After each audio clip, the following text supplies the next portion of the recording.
Good evening, everyone. Thank you guys for joining us on our part two of our three-part series for how to build resilience.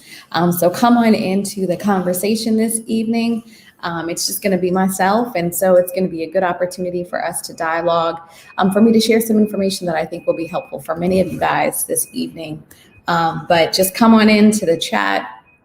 Let us know where you're coming from. How are you feeling this week? A lot has been happening. It was inauguration week, MLK Day on Monday. And so a lot was happening this week in our country. And so just let us know how you're feeling. Let us know where you're coming from. If this is your first time joining us for How to Build Resilience, or is this your second time on How to Build Resilience? And if you want to share about maybe something that you learned last week or something that you took away from the conversation. So I want you guys to share that in the comment section. As we're having you guys come on into the conversation. But I'm looking forward to tonight. Tonight, what I'm going to do is go through sort of identifying what are some of the important definitions around resilience. So we're going to define resilience. We're going to talk a little bit more about what resilience is, but also giving you some tools, right? Some tips, some things that you can use with you throughout your journey on how to build resilience inside. And now this is not comprehensive. There's so many other things, and I'm going to show you guys some of the books that I had a chance to use in preparation for this, some of the workbooks that I think will be helpful for many of you guys. So if you guys are looking to engage and get a little bit more and trying to figure that part out and learning on how to build resilience, I'll make sure to share with you guys what those books are. So as we're getting ready and as you guys are coming into the conversation this evening, we're going to start off with an activity. Now, normally we would be in person, if you were in a spiritual formation class, and so I'd be able to give you guys a handout. But since we are not and we are digital, hello, Sharon, how are you? Good evening, good evening. We have Denise Whitehead who said hello. We have Desiree Blackman. Thank you so much for joining us. And she's coming in from the Bronx, and I'm also trying to make sure I can see. And so we have Ruthie. Hi, Pastor. Hi, Ruthie. I said hi, Pastor. Hi, Ruthie. And you're feeling great. That's good to hear. That's good to hear. So listen, you guys, I actually want you guys to get a pen and a paper. So wherever you are, grab a pen and a paper, because there are going to be some great notes that you can take away with you today. And I would be so sad if you didn't have them. So make sure to bring out a pen and a paper. Wherever you have, if you want to pull out your notes in your phone, you can pull out that as well so you can write your notes. And we have Warren who's coming in from California.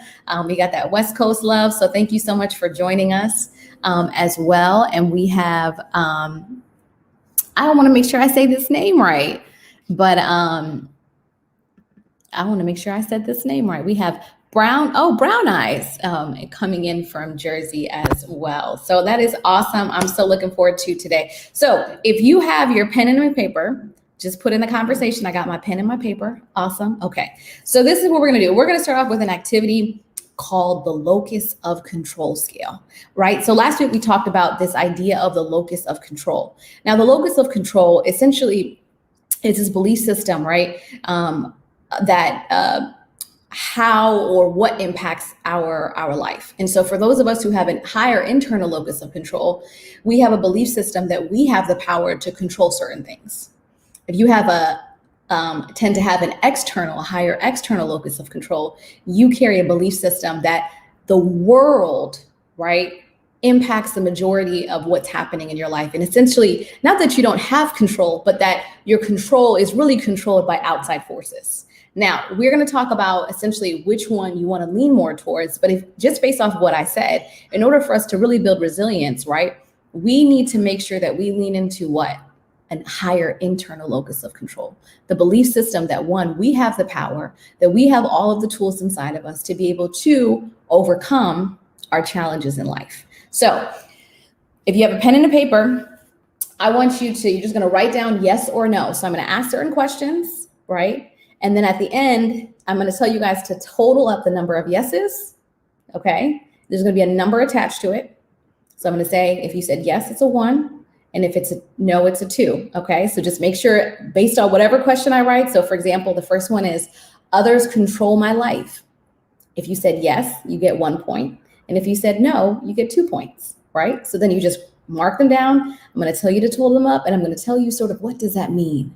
And now listen, this is not a test. There's no right or wrong answers to this, right? But this is just kind of a good way to gauge, to understand sort of where your locus of control lies. Do you have a higher internal locus of control, or do you have a higher external locus of control? Okay, awesome. And I got my teacher's glasses on too, so this is about to be exciting. All right, so the first one, which is others control my life. If you are in agreement with that, yes, put 1 point. And if you said no, you want to put 2 points. Okay, others control my life. You want to put yes if you said, you want to put 1 if you said yes, and 2 if you said no. Second, I create my own destiny. You want to put 2 if you said yes, and 1 if you said no. I'll say it again. I create my own destiny. Put a 2 for yes and a 1 for no. Next one, I determine the course of my life. Put a 2 for yes and a 1 for no. I determine the course of my life. Put a 2 for yes and a 1 for no. The next one, when I make a plan, I make it work. Put a 2 for yes and a 1 for no. When I make a plan, I make it work. So a 2 for yes and a 1 for no. Okay, next one. I am often the victim of forces I cannot understand. Do that one more time. I am often the victim of forces I cannot understand. Put a yes for 1, put a 1 for yes, and put a 2 for no. Put a 1 for yes if you agree with that statement, and a 2 for no. I trust my life to fate. Let's say it one more time. I trust my life to fate. Put a 1 for yes and a 2 for no for this one. I trust my life to fate. A 1 for yes and a 2 for no. Next one. Heredity determines the success of people. So your hereditary genes determine the success of people. Put a 1 for yes and a 2 for no. Next one. I believe that what is going to happen will happen. Put a 1 for yes and a 2 for no. If you believe in that statement, you want to put a 1. I believe that what is going to happen will happen. Put a 1 if you agree with that statement, and a 2 if you do not agree with that statement, or if that is in alignment with you. Next one, people cannot change basic behavior patterns. People cannot change basic behavior patterns. Put a 1 for yes and a 2 for no. Last one for this particular section, this is the C section. People can rise above their family upbringing. Put a 2 for yes and a 1 for no. The last question was, people can rise above their family upbringing. Put a 2 for yes and a 1 for no. Okay, so now I want you to total up those numbers right there for your yeses and your nos, right? I want you to total up all of the numbers. That's what I meant to say. So just total up all of your yeses and your nos together and put a letter C and put an equal sign, and let's put your number right there. Okay, so if your number is 15, you want to put 15 for the letter C. All right, next one. This is the P section. Okay, so the same thing, yes and no, and I'm going to tell you what number, and you're going to put the number down. Okay. I rarely plan too far ahead. You want to put yes, 1 for yes, and 2 for no. I rarely plan too far ahead.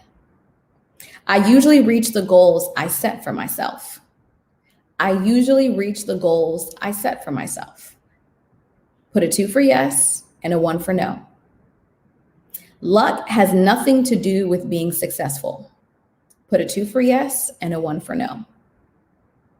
To get ahead, I must be in the right place at the right time. Put a 1 for yes and a 2 for no. I'm sorry. Yeah, that's right. Put a 1 for yes and a 2 for no. If I work hard enough, I can succeed. Put a 2 for yes and a 1 for no. People get promoted mainly because their supervisors like them or they know someone. Put a 1 for yes and a 2 for no. Got a couple more questions. We're almost there, you guys. And I'm going to tell you guys what your numbers mean. I believe I can change tomorrow, but by what I do today. Put a 2 for yes and a 1 for no. People can get their own way if they keep trying. Read that one more time. People can get their own way if they keep trying. Put a 2 for yes and a 1 for no. The last 2 ones, okay? When good things happen, it's often because of hard work. When good things happen, it's often because of hard work. Put a 2 for yes and a 1 for no. Okay, the last one. With enough effort, people can get what they want. Put a 2 for yes and a 1 for no. With enough effort, people can get what they want. Okay, so I want you to total up the numbers in this section. This is your P section. So you should have totaled up the numbers before in your C section. This is the P section. So you want to total up all of your numbers and put this in the P section, okay? All right, so there's actually an L section, but in the essence of time, I'm just gonna do the P and the C section. So I'm gonna tell you guys what your numbers mean. And what I want you to do is I want you to, in the chat, right? If you feel comfortable, you can put where you were, you can put your numbers in the chat for the C section if you want to right now. So for those of you guys, if you wanna put your numbers in the C section, you can. And I'm gonna share with you guys sort of what does that mean? And the reason why we're doing this, and it's always important, is that a lot of the times we come into these conversations not getting a gauge of where we are as individuals. Before we can even sometimes find our space or find out where we need to grow, we need to gauge where we are. And so this will help you to gauge where you are, right, in your idea of your locus of control, which is ultimately going to help you build in your resilience. Okay, so for the C section, for those of you guys that had these numbers, okay. So as a reminder, a locus of control lies on a continuum based on an internal locus of control in which you believe, 1, that you are in control of your own life, and an external locus of control in which you believe that your environment or other people control your destiny and your life, okay? So for C stands for control, okay? If your score, your individual score is from 17 to 20, it's a high score. So it indicates that you believe your behavior is guided by your own personal decisions and efforts. The following exercises, okay, so that's what it is. So if you had a number between 17 and 20, which I think it seems to be on average a lot of the numbers that I'm seeing. So if your number is between 17 and 20, your result is high. And your high score indicates that you believe, so write this down, that your behavior is guided by your own personal and decisions and efforts. Okay, so for control, you have a high sense of control. It means that you believe that you as an individual can guide your own decisions. That's good. So if you have a high internal locus of control in the control area in your C section, that's really, really good. Now, it's not necessarily bad if you're under it, but it's just something that you want to say, okay, I want to build myself in that particular area, okay? Now, if you had a score from 14 to 16, I see somebody with a 20, which means, listen, you're strong. 14 to 16 is a moderate score and indicates that you believe your behavior is guided by a combination of your own efforts and some external circumstances. Okay, 14 to 16. So if you found yourself in that age range, or that number range, which, like I said, it's nothing bad. But it means that you have a moderate score, which indicates that you believe that your behavior is a combination of what? Your behavior, the things that are happening in your life are a combination of your behavior and the external factors and circumstances of other things that are happening in your life, okay? Now, if you scored from 10 to 13, okay, once again, do not feel ashamed, do not feel frustrated. Just know that this is an opportunity for growth. We all find ourselves in different areas and in different spaces, okay? It indicates that you believe your behavior is guided by fate, luck, or other external circumstances, okay? You believe that your behavior is guided by fate, luck, or other external circumstances. Now, it's not necessarily wrong that you have that belief system. because I don't ever want to say that because a lot of us, it's based on experience, right? Your experiences will tell you whether or not that if you have a strong belief system that you have the ability to control your own behaviors, or is it life? Is it luck? There are a lot of people who believe in the concept of luck, right? It's not a bad thing, but if you live your life in such a way where luck is what you kind of rest your opportunities on, luck is where you rest your vision and your ideas on, and what your promises and the plans and things that are happening in your life, it makes it a little bit shaky on shaky ground, because then when things don't happen the way that you want them to, right, you begin to question and you get more frustrated. Your resilience tends to be a little bit lower when you feel like you do not have the ability to control a situation. Okay? A lot of times when we don't feel like we can be in control, or we don't feel like that we can participate in what's happening, then it can be something that we can find ourselves frustrated in. Now, there are definitely things in life that we cannot control, right? Things that happen to us. But we can always control the response that we give to them. So one of the things that I like to do after this activity, actually, and we're going to go to P real quick, is make a list of the things that you can control in one column and the things that you cannot control in another column. And the reason why you want to do this activity following the numbers is that it gives you an understanding, okay, based on where I scored, what are the things in my life, right, that I know that I have complete control over, right, that I can participate in. And we think about our relationship with God as being co-creators, right? If we're co-creators with God, meaning that we should have the belief system that with any situation in our life that we can do something about what happens afterwards, right? Sometimes there are certain things in our life, like I said, you lose your job. In this pandemic, so many people in 2020 had so many things that happened to them. They didn't necessarily have the control, right? The pandemic wasn't something that it's in our control, but it's out of our control in some ways. But these are the things, right? When we start to believe that we cannot play a role in anything, it starts to decrease, right, our internal locus of control. So for your P, once again, if you range from 17 to 20, right, your high score, you have a belief that your persistence, right, that's what P stands for, your persistence is guided in that behavior, your ability to persist, your ability to keep going by your own decisions and efforts. They're not necessarily impacted by what's happening around you, right? So if you scored from 17 to 20 with the letter P, it means that you believe that your behavior, right, and your idea of persistence is guided by your own personal decisions and efforts. Now, that's important for you to know. You need to know where you stand. What is your perspective? Like I said, this is not something to shame anybody, but when you know where you are, you can begin to operate in such a way when challenges come in your life, you know how to respond to them based on your feelings, based on who you are, okay? Now, if you scored from 14 to 16, once again, you have a moderate score, and it indicates that you believe that what your behavior is a combination of two things. It's life, circumstances, and it's your personal behavior and things that you're doing in your own life as well. Now, if you have a score from 10 to 13, once again, you tend to score lower, which means that you have a belief system, right, that external circumstances, fate and luck, when it comes to persistence, when it comes to perseverance, right, that it's external circumstances that impact your ability to be able to persist in difficult situations, okay? Now, hold these numbers down. And like I said, now, as we're going through the rest of this workshop tonight, and I'm mentioning some certain things, keep referencing back to your numbers, right? And ask yourself, are you okay with where you are? Do you want to have a higher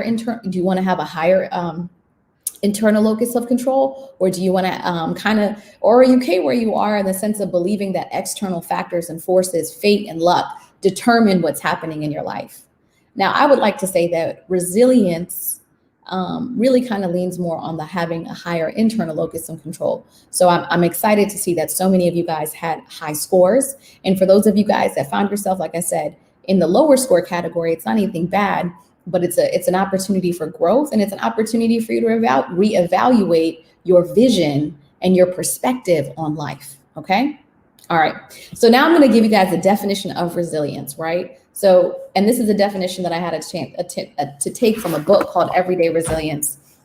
And essentially the definition says, resilience is a well Okay, I want you to imagine a well of inner resources that allows you to weather the difficulties and challenges you encounter without unnecessary mental, emotional, and physical distress. I'm going to say that one more time. Resilience is a well of inner resources that allow you to weather the difficult challenges you encounter without unnecessary, keyword, unnecessary, mental, emotional, and physical distress. A lot of the times we go through challenges and difficulties, and because of our, how we react, our fight, our flight, our freeze, based on that, either we have a necessary response, right? So now, of course, if you lose your job, you are going to be stressed because you are thinking, okay, I lost my job. I need to be able to put food on the table. I need to be able to make sure I can pay my bills. So that makes sense. You have a natural reaction to the stressors in your life. Now, the inner well of resources comes in when you decide how you're going to respond. Now, if you come up with the notion that, one, I'm the only person in this world, right, that has lost their job. If you come up with that mentality, your inner well of resources are going to be depleted because you're going to feel like you're the only person that is suffering in this moment, which makes you to feel defeated. It makes you feel depressed. But when you start to believe that, one, I'm not suffering alone, right? So how can you create unnecessary mental, emotional, and physical distress? There are things that we are going to experience emotionally because of what happens in life, right? But how can we weather challenges and difficulties without experiencing unnecessary pain, unnecessary emotional and mental distress, okay? And now an inner well, I really like this idea and this concept of an inner well. When I was reading the book, Everyday Resilience, this idea of an inner well made me think, it gave me, I'm an image person, so I kind of see things visually speaking. And it gave me a vision of me thinking about how we're always going back, right? And you grab your bucket and you pull out some water from the well. And when I think about our inner well of resilience, when we go through difficulties and life challenges, that means we go back into our bucket, into our well, and we pull out some water, some living water, some inner resources that are inside of us. We pull deep down inside and we pull out those inner resources, and we use them to overcome the challenges that we're facing, the emotional, the mental, and the physical. And so I want to share with you guys, here's a plot twist. We all have an inner well of resilience. We're all born with it. It's not something you have to grow. It's not something you have to, pray that God gives you as a gift. No, every one of us is born with an inner well of resilience. The difficulties is that there are those of us, right, when you experience trauma, when you experience pain, it makes it so your inner well of resilience or your inner well of resilience may not necessarily have a lot of resources. And so it's your job, it becomes incumbent upon you as you get older and as you find yourself an adult to implant inside of yourself some additional resources to allow you to overcome those challenges. Okay, so plot twist, we all have an inner well of resources that we can tap into when we experience life's challenges. So we're all resilient. We're all resilient. So put that at the top of your piece of paper. Just say the statement, I am resilient. Because you have an inner well of resources that have been accumulated throughout life, that have been accumulated through experiences. And sometimes we don't even realize the resources that we've accumulated throughout life until we're placed into a challenge, okay? So the first thing that we're going to talk about is our brain, okay, you guys? So the brain is such a, and I'm not a scientist and I'm not in a medical field, but I do have an understanding just a little bit based on my clinical background. And so one of the things about our brains is that when we find ourselves in a stressful situation, right, is that we go into either three things, right? Fight, flight, and freeze. Those three moments those are three things of how we respond to different stressors. And we want to find ourselves in a place where when we respond to these stressors, right, our brain automatically reacts in a certain way. And a lot of times we make decisions, right, on how we're going to react to a certain situation based on our emotions in that particular time. But what we have to come to realize is that a lot of the times when that's what we call our sympathetic nervous system. And that's where we kind of experience our stressors. But our prefrontal cortex in our brains helps to manage and oversees all of our behavior. So it manages when we find ourselves stressed out, right? But it tells us our prefrontal cortex, based on what neural pathways that we have, based on what information that we have, based on what patterns of behavior, based on what belief systems we have, that's how our information gets processed. And what they called is, like I said, they called it a neural pathway. I thought it was such an interesting thing that our brains, our information that we process when we when I see something, I can see something, but my brain is processing what I'm seeing. It's the same thing with life's challenges and how we build resilience. We have to rewire our brains. We have to put that on your piece of paper, rewire our brains. Because a lot of the times our brains throughout life have taken a toll based on information that we've heard from parents, things that we've been told by our family, different traumas that we've experienced, different belief systems that we've adopted. All of these things, right, create a neural pathway for which our brain processes information. And so we have to rewire our brains so that when we get to a place of when we're experiencing a stressor, right, rather than fighting, right, freezing or flight means you just abandon. You're like, I don't even want to do this anymore. Fight means you're not going to lay down. You're going to keep finding a way to overcome this moment. And freeze. There are a lot of us that find ourselves just unable to do anything because the stressors have made us they made us stagnant. They've frozen us. And so we want to find a way, like I said, to increase the strength in our brain. And so we do that by building up stronger belief systems, stronger behaviors, different perspective, different thought patterns, which all help to strengthen our neural pathways of how we process information. Okay, so rewire your brain. So put that into the chat. I am going to rewire my brain. Okay, awesome. And one of the things that scientists have learned over time is that our brain structures are highly malleable, which means that they're constantly changing, which is a good thing, which means that you don't ever have to stay in the same thought process. A lot of us say things like, I'm always going to think this way. This is how I always believe, or I can never change my mindset, or I can never see myself a certain way. That's not true.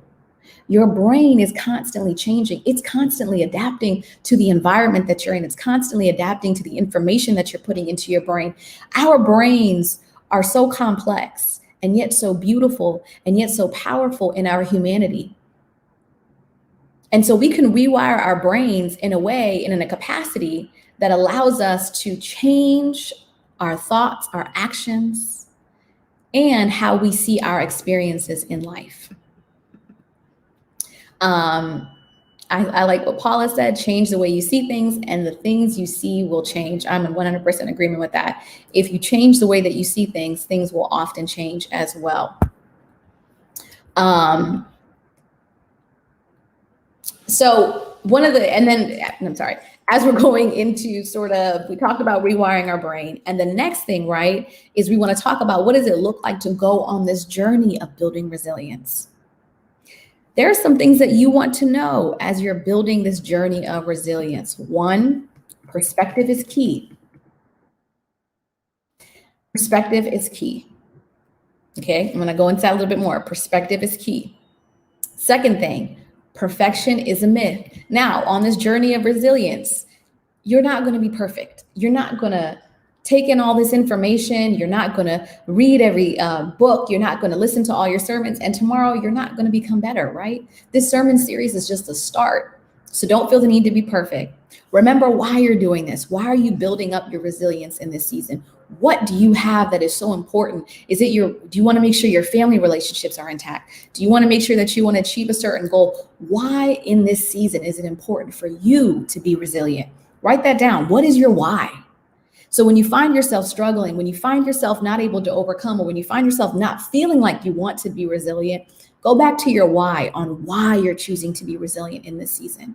And then the last thing is, this is a process and you can plan your own path. And because this is a process, knowing that your journey of building resilience is not going to look like anyone else's.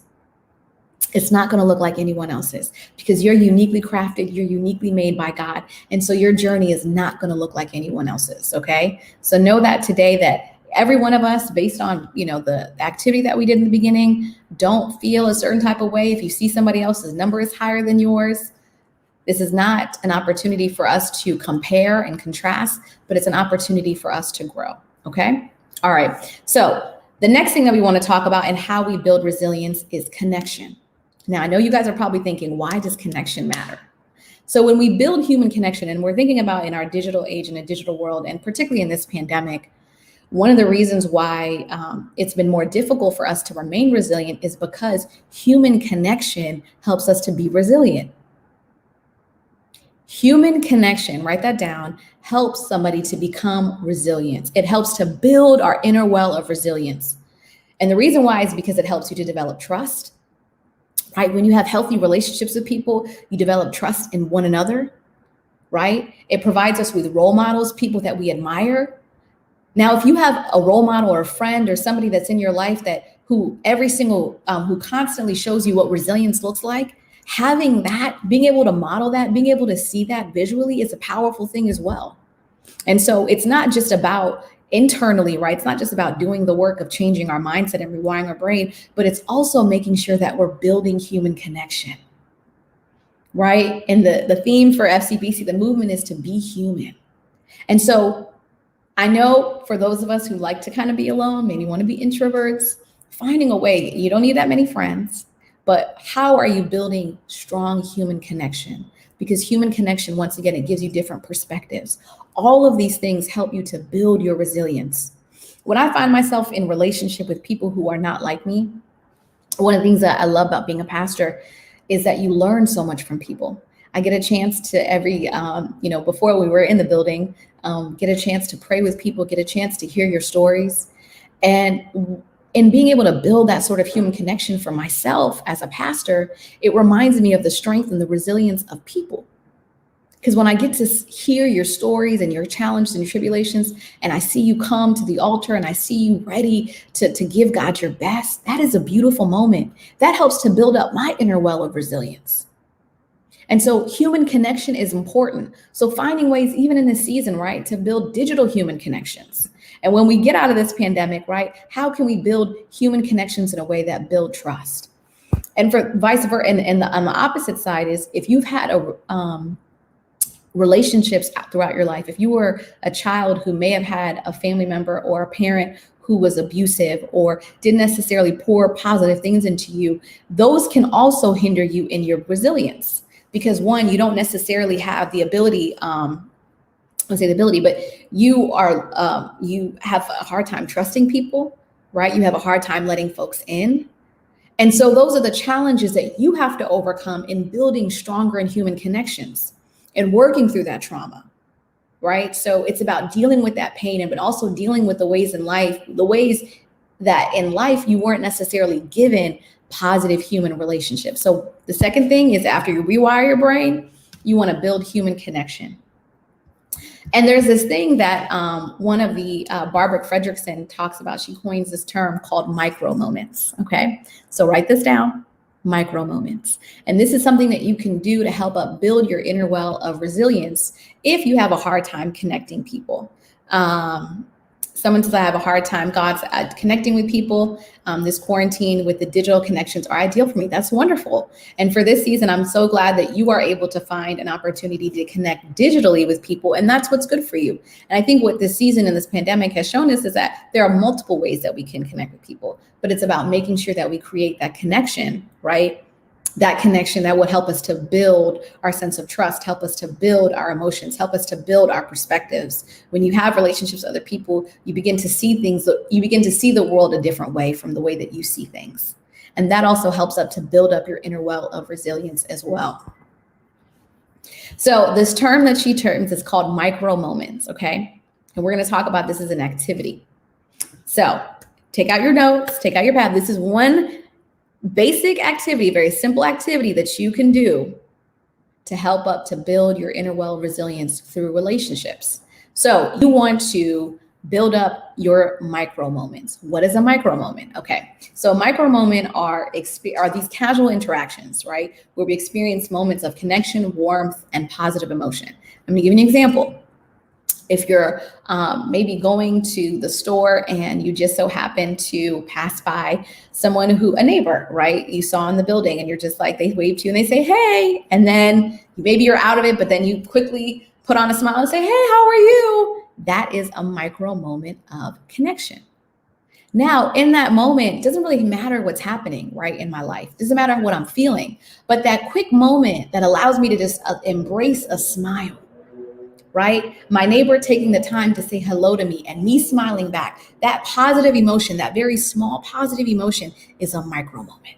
And what we don't realize is these micro moments, when we build them up together, help to build our inner well of resilience.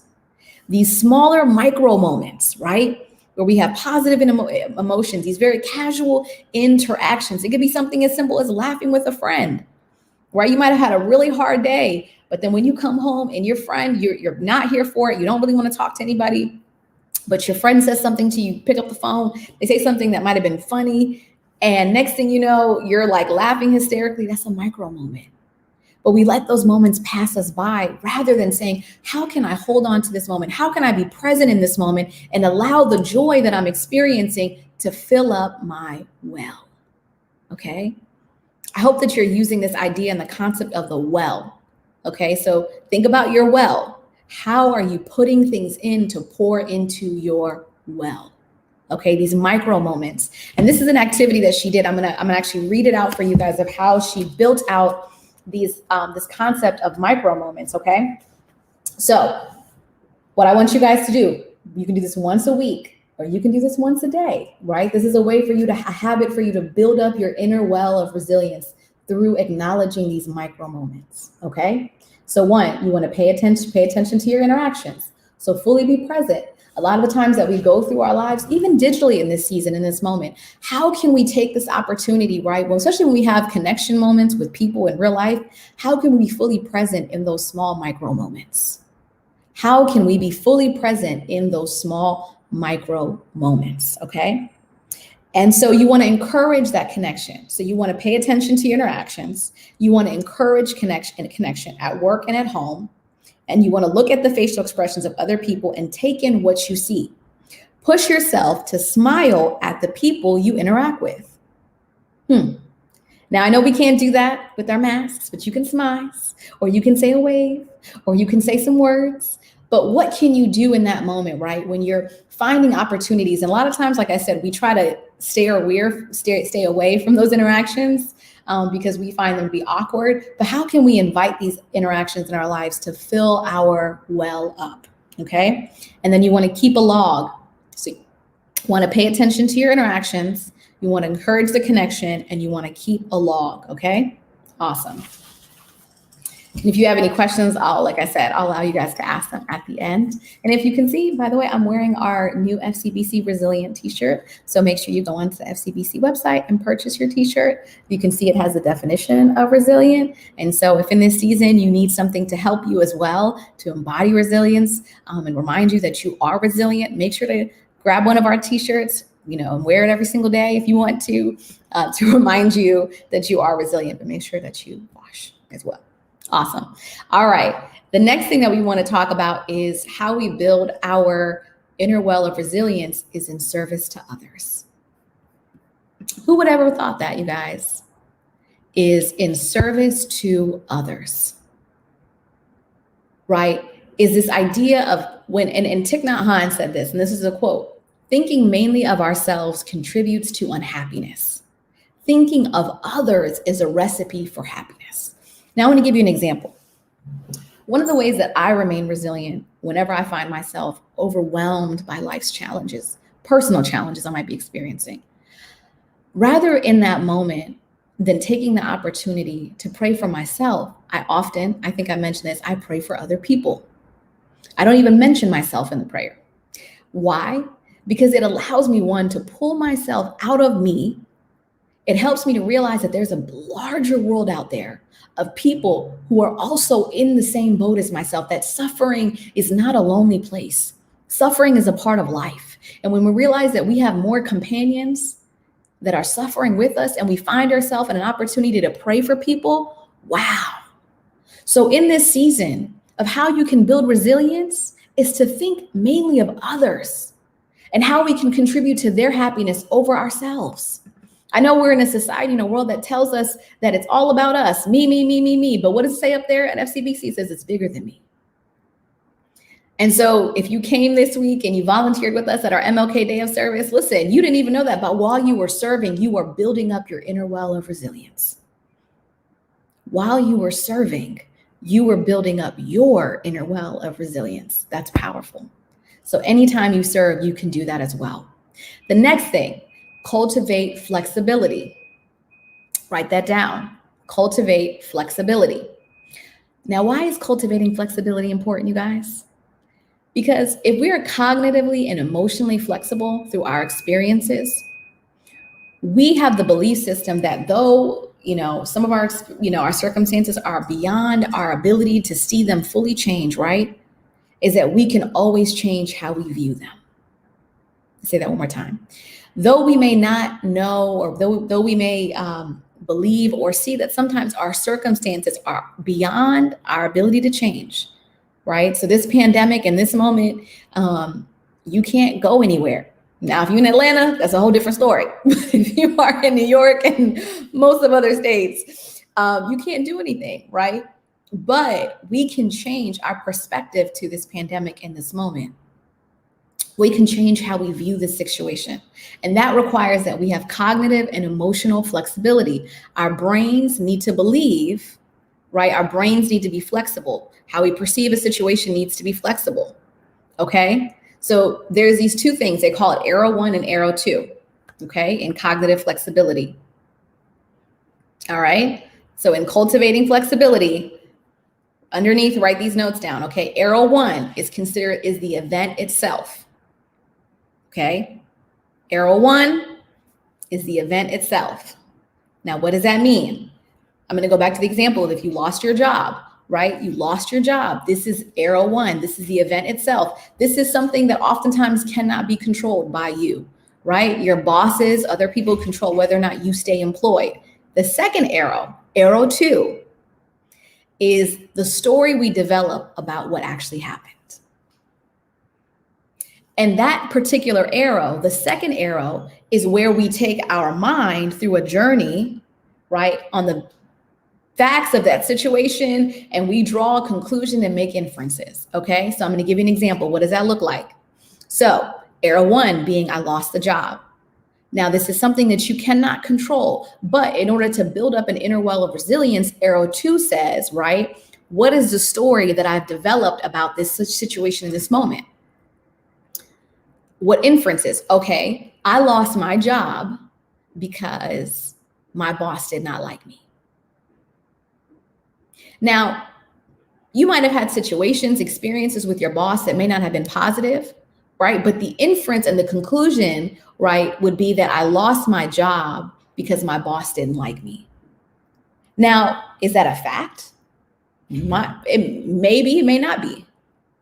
However, arrow 2 really determines how we will continue to move forward and how we respond to the situation, because once we tell our minds, right, once we develop that story, once we take through the facts of that situation, that our emotions, and we create a conclusion.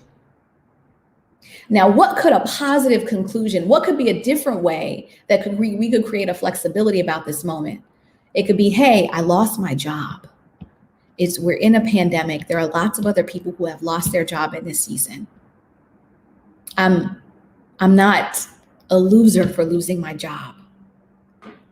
Right? There are so many things, or you can say in that moment, you know what, I lost my job in this season, but there's another way that I can see this moment.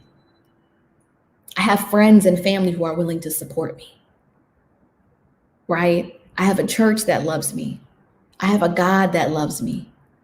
There are other ways that we can begin to what? Arrow 2, right? What is the story you're telling yourself about the event? What is the story you are telling yourself about the event? That will oftentimes determine if you choose to be resilient in a situation. Okay, so you cultivate that flexibility. Now, in cultivating that flexibility, one of the greatest things, and we do this a lot of times at FCBC, is mindfulness. I know it sounds like the most simplest thing, but being mindful can help to build your inner well of resilience. What does it mean to be mindful? We use that term a lot. We say that term a lot in church, right? We do breath work. We have a mindfulness moment. We have so many different things that the Hope Center does. What does it mean to be mindful? To be mindful is to simply just to be present. To be present in a current moment, to be present in a current situation, to find yourself able to fully experience your emotions in that moment. A lot of times we go through life not really fully being present. Let me say that one more time. A lot of us go through life not being fully present. Now, to be mindful helps to build up your inner well of resilience because you are allowing yourself, one, to experience and feel your emotions, which I'll talk about the importance of why you need to experience and feel your emotions. I know a lot of us want to run away from our feelings, but you cannot run away from your feelings. Healing does not happen. Resilience does not happen. Growth does not happen when you don't acknowledge your feelings and your emotions.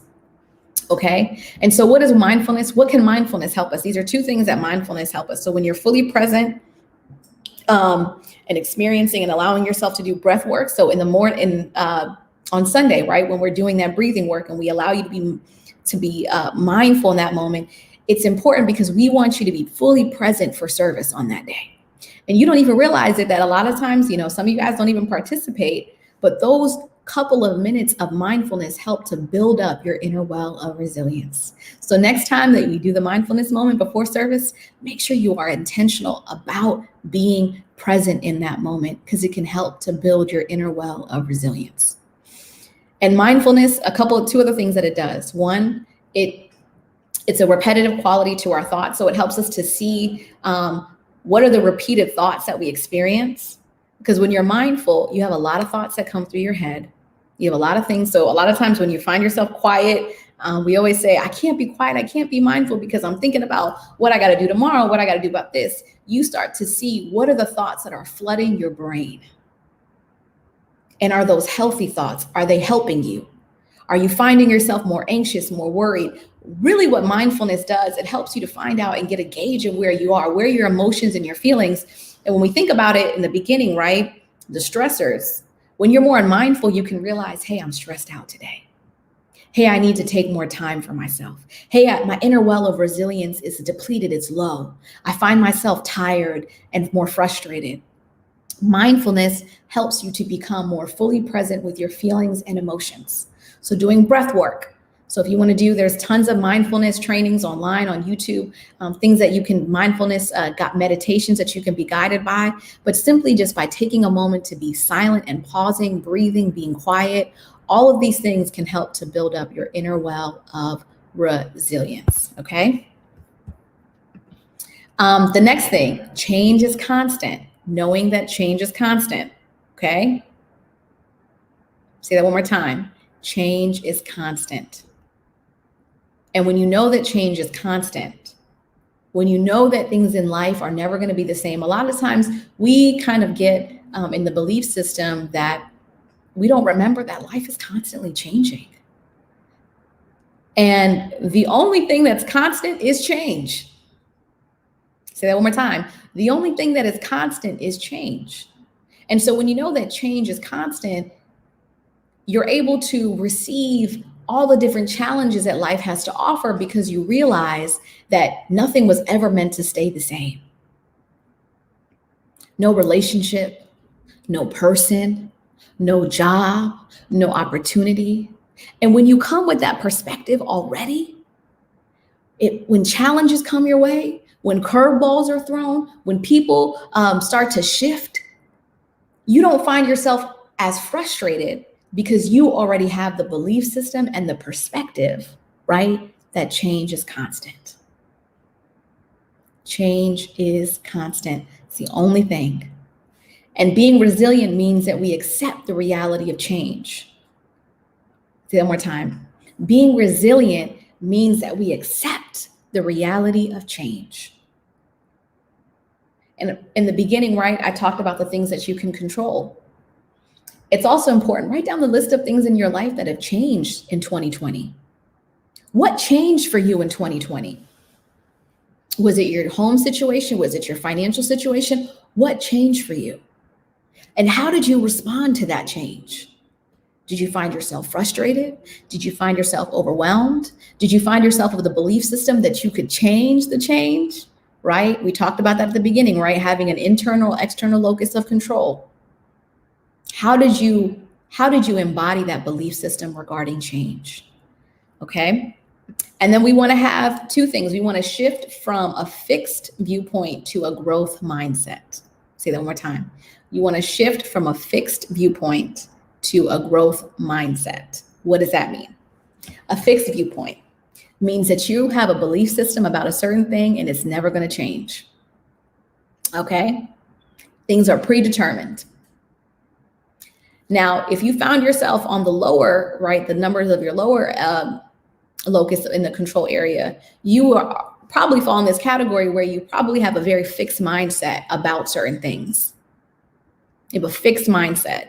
But a growth mindset says that even though challenges come, I can somehow shift my perspective, shift how I'm thinking, shift how I'm responding to these challenges in a way that creates growth rather than allowing me to be fixed on what I believe.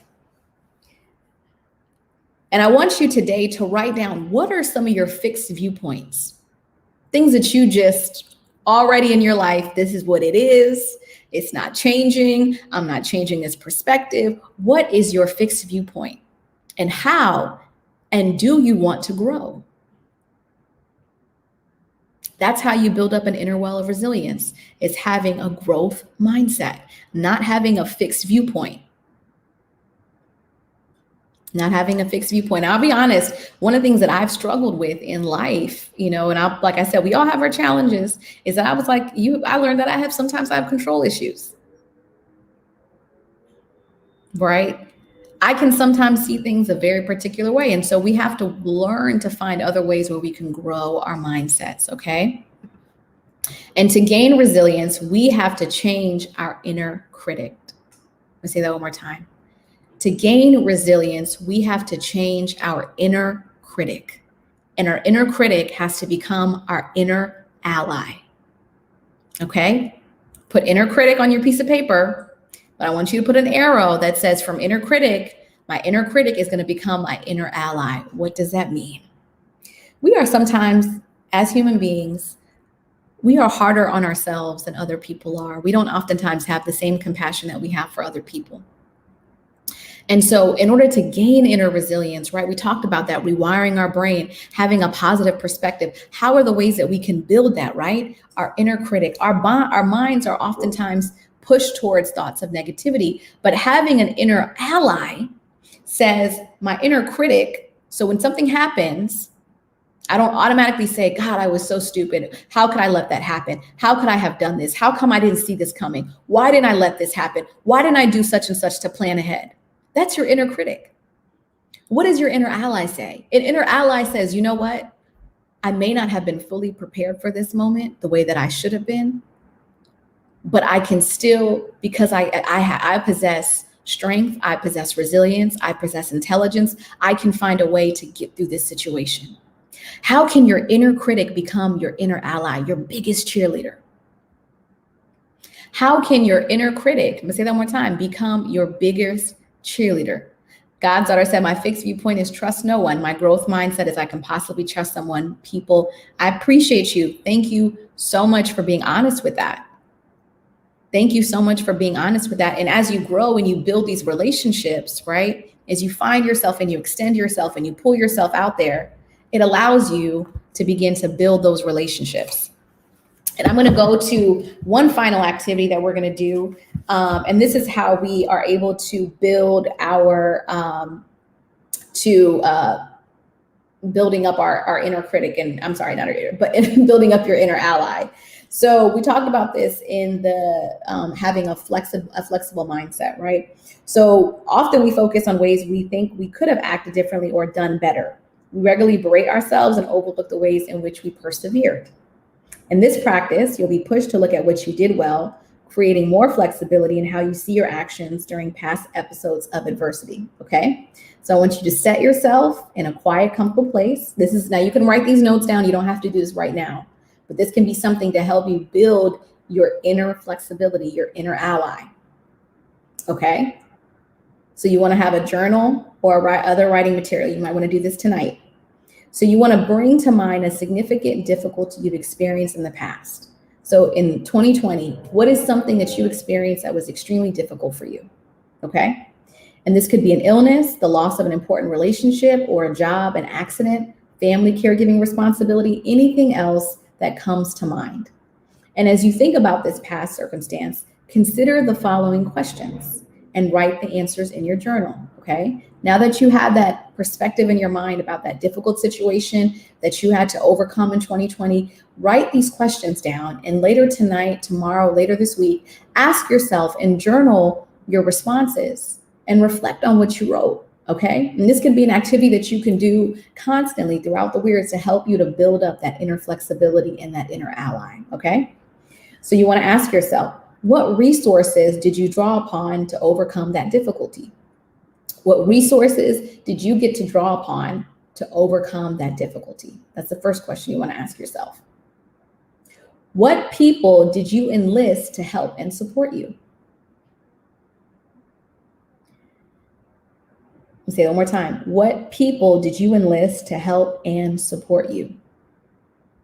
And the third one, which of these strengths did you utilize? Love of learning, patience, determination, ability to solve problems, creativity, sense of humor, leadership, connectedness to others, empathy, courage, and anything else. So if I didn't say something right here, but you utilize a different strength, write that down. Okay, write that down. So, and then looking back at this experience, answer these questions. What are you grateful for? Write that down. Is there anything you can forgive yourself for?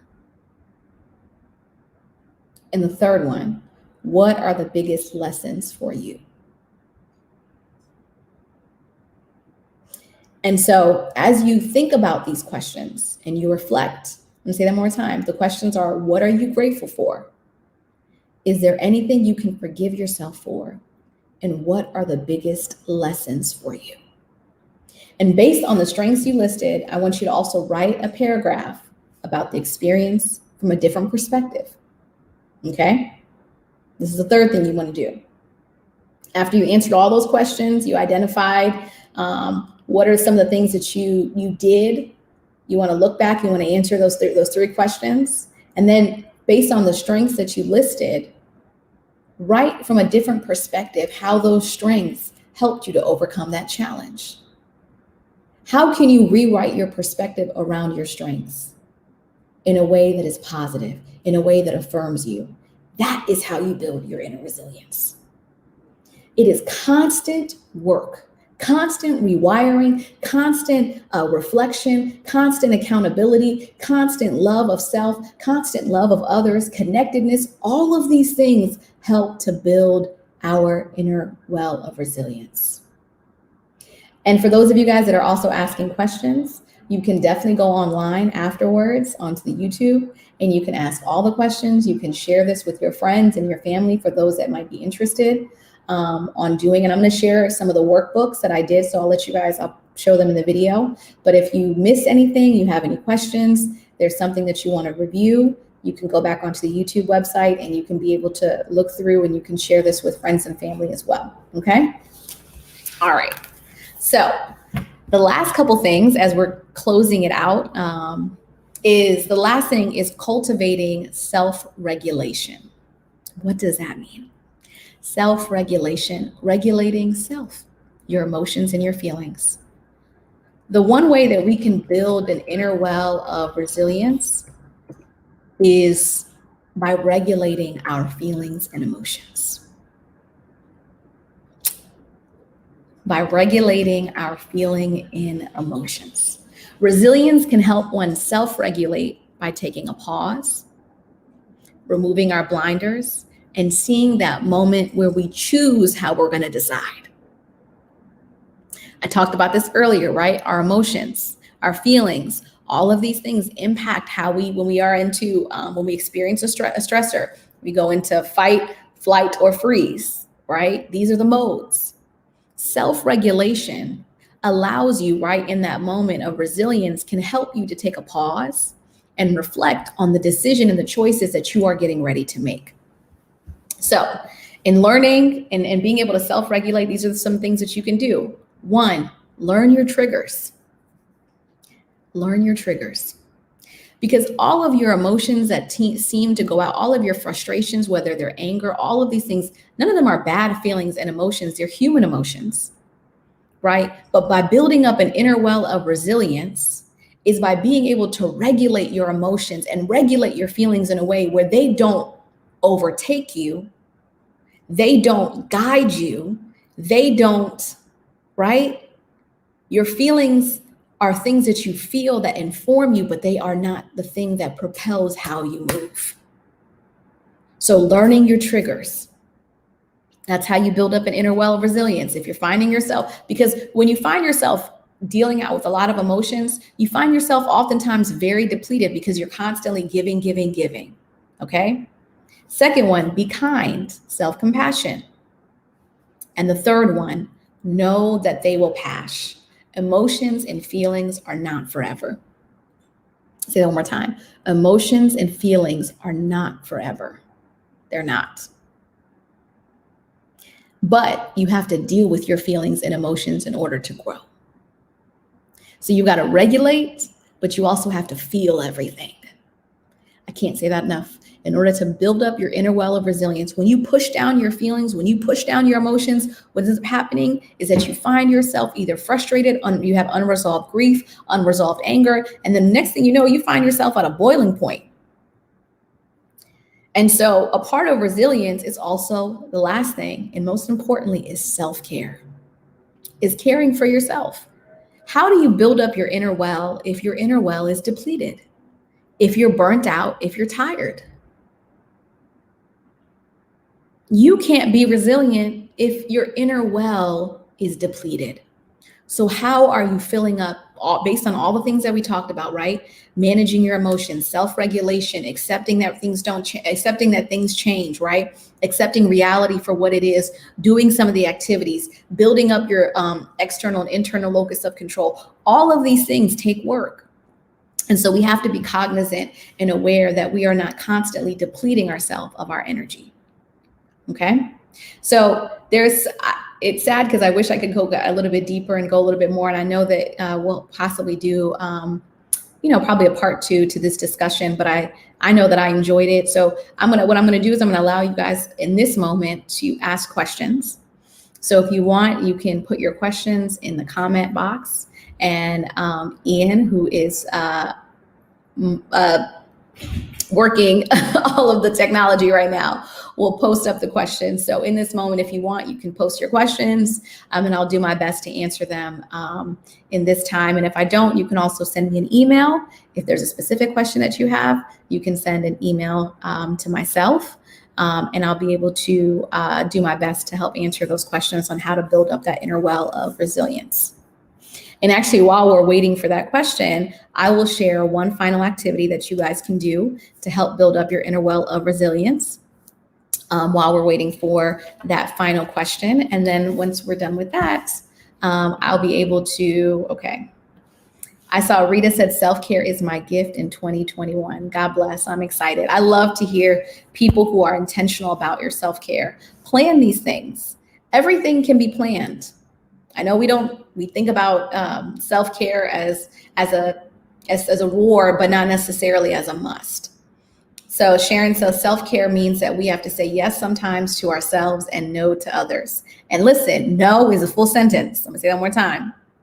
No is a full sentence. You don't have to elaborate beyond that. Okay.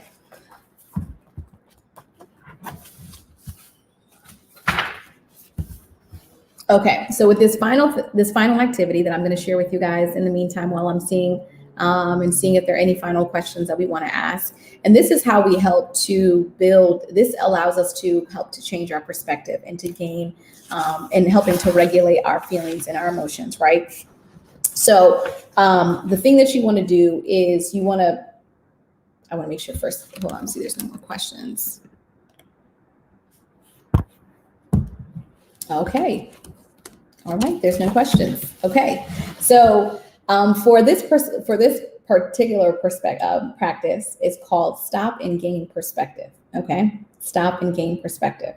So your emotions can feel very powerful. They overwhelm us, clouding our judgment and making it hard for us to accurately appraise what's going on. And so in this practice, you want to bring to mind a stressful situation in which you found yourself. Okay, so similar to the last one. You want to think of a stressful situation that you found yourself in maybe this week. Now, don't pick a 10 because we don't want you to get stressed out again, but pick something that's a 1 through 5, okay? Once you have that stressful situation that you've experienced, I want you to imagine that you're in that situation right now, okay? This is an activity that we'll all do together. So I want you to imagine that you're in that stressful situation right now. And then I want us to follow these steps, okay? You want to first, so now that you have that stressful situation that you experienced in your head, I want you to stop everything you're doing and hit the pause button and still yourself. I want you to, whatever you're doing, just hit the pause button and just still yourself. Okay, next thing, I want you to take 3 slow, deep breaths and focus on the sensations of breathing and feel your body slowing down. Okay, so let's take 3 slow, deep breaths. That's 1, another 1, 2, and slow. Make sure you're taking slow, deep breaths. Okay. The third thing, you want to observe. Observe yourself and your circumstances. Imagine that you stepped out of yourself and are observing the situation from the stance of a neutral third party. Okay? So now that you've experienced these emotions, now that you have that situation, you've done your breathing, I want you to step outside of yourself and I want you to view your situation from a neutral third party. So you're no longer in it, you're stepping outside of it and you're looking at the situation from the outside, okay? And I want you to be an observer who has a great deal of compassion for you and what you're going through, okay? So stepping outside of yourself, looking at that stressful situation, right? And imagining and saying to yourself, how can I have compassion for this person, which is you? How can I, in this moment, see this situation from an observer, a neutral person, and have compassion in this moment? And from this position, what do you see that's different from what you saw when you were in the situation?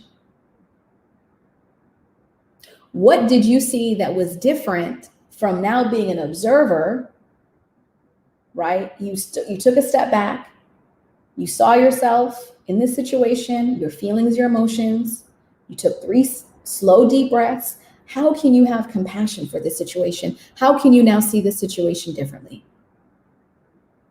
And the last one, praise. Praise yourself in a way you can, small or large. Remind yourself of your strengths and congratulate yourself for choosing to de-escalate this situation. Then think about what your next step should be now that your mind is clear. Okay? The last one is praise.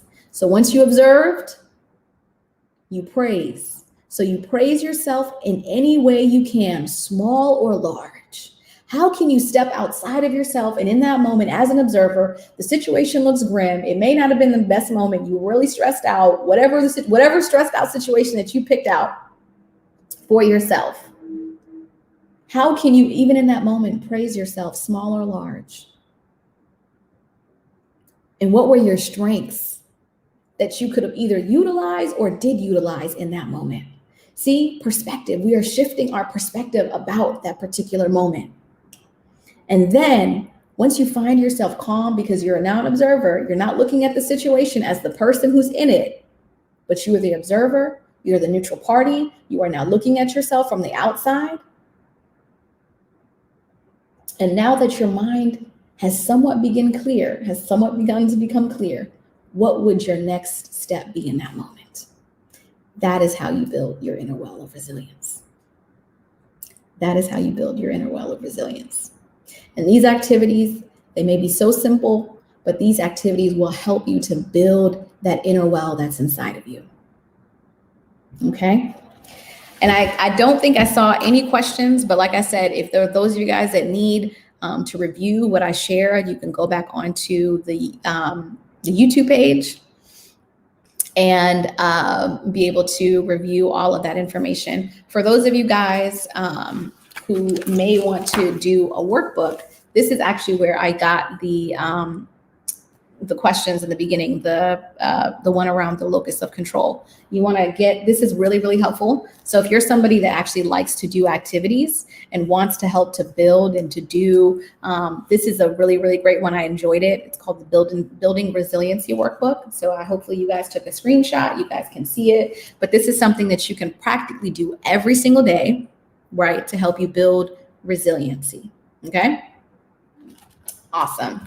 Well, you guys, I'm super excited because next week is our conversation with clinicians. So I have two phenomenal clinicians who are going to be coming on, some new ones. They're going to be introduced. They'll be new to the FCBC community. You'll see their graphics this week, but I'm really excited for the both of them to come on and to have a conversation. So get a lot of the stuff that we talked about, right? A lot of the clinical terms, I'll be able to go fully in depth. So come with your questions next week, you guys. We're going to have clinicians. So if you have any questions that you're thinking over the last 2 weeks, anything that I talked about today, come ready because they will be here.